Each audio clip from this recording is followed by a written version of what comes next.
Depresyon ang pigiling na rason ka nangyaring paghugot kan sarong padre di pamilya sa Banwanin, Milaor, Camarines Sur.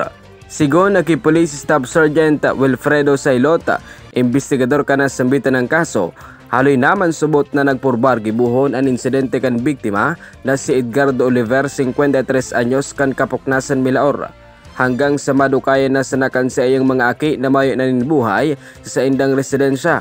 Sa pag-imbestigar kan kapulisan, mayo man na nahiling na foul play sa pagkagadaan ka na sambitan ng persona.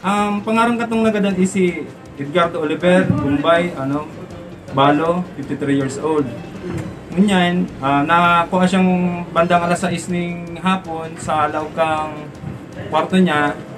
Nakadiscover kang bangkay niya is yung duwang aki niya na haling trabaho, mga bandang 6 PM.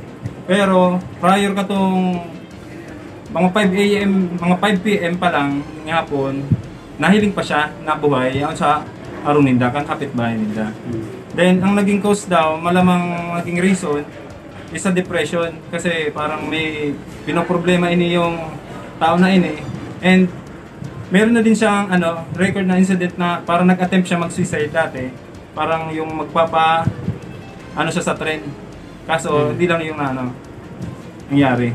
Yan ang dagdag na bareta gikan sa One Media TV 48 Naga, Jerome Breeze para sa News Force sa Bicol.